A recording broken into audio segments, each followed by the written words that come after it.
Elfelejtett diadalok. Brenta 899.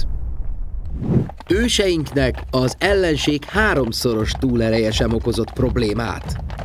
Az előző évi felderítést követően Dursak és Bugát vezérek irányításával 899-ben több ezres magyar sereg zúdult Észak-Itáliára.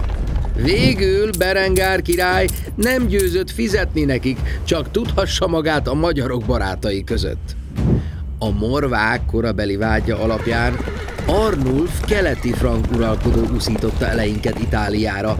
Arnulf ugyanis Berengár itáliai királlyal küzdött a császári címért. Más vélekedés szerint viszont a magyarok eleve azért szálltak hadba, mert gazdag adófizetőik között szerették volna látni a térség lakóit. Az akció minden esetre villámcsapásként érte az itáliai városokat. A magyarok pedig bekalandozták Trevisót, Padovát, Bressát és a többi tartományt. Elérték Páviát és Milánót, elpusztítva mindent egészen a Jobb-hegyéig, sőt, velencei területre is betörtek lovaikon és bőrből készült hajóikon, jegyezte fel János velencei pap. Berengár csak több hónap után eszmélt fel. Mai számításaink szerint Dursak és Bogát hadai már jóval több mint 1000 kilométert megtettek Itália földjén, mire üldözőbe vették őket. A magyarok ekkor a támadás megfutamodás taktikájával egészen a Brenta folyóig csalták az ellenséget, majd a folyó két partján letáborozott a két sereg. Berengár mintegy 15 000 katonával 3-szoros túlerőben volt. Elbizakodottságának köszönhetően dőlhetett be a magyarok cselvetésének, akik váratlanul alkudozni kezdtek. Cremona püspöke Liutprand leírása alapján egyenesen könyörgőre fogták. Annyira kimerültek, hogy minden foglyot kincset visszaadnak. Odaadják fegyvereiket, fejenként csak egy lovat tartanak meg, amivel hazamehetnek. Soha többé nem lépnek Itália földjére, csak Berengár engedje őket szabadon elvonulni. A csel bevált.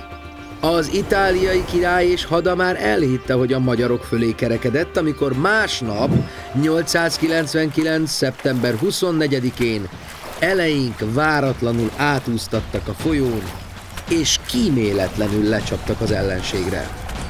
Olyan hirtelen érte az itáliaiakat a támadás, hogy egyeseknek az ételt a torkukban szúrták át. Ugyan Berengár elmenekült, de serege megsemmisült. A magyar hadak még a következő telet is ott töltötték. Időközben Arnulf keleti frank uralkodó elhunyt, így a magyarokat semmi sem tartotta vissza attól, hogy a fosztogatások után rendkívül előnyös szövetséget kössenek Berengárral. Az itáliai király egészen a haláláig majd 400 fizetett adót a magyaroknak, akik cserébe békét hagytak neki, és esetenként egy-egy katonai akcióban segítették. A következő uralkodó bizonyára felkívánta mondani az adókötelezettséget. Ennek lehetett következménye, hogy a krónikák 924-ben arról számoltak be, hogy a magyarok a királyi székhely Pávia felégetésével biztosították az adófizetés gördülékenységét. A brentai diadal, valamint az, hogy honvédelmünk több mint egy esztendőn át nélkülözni tudott egy 5000 fős hadat, ami akkor igen nagy létszámúnak számított, jól bizonyítja, hogy a magyar nagyfejedelemség ereje teljében volt.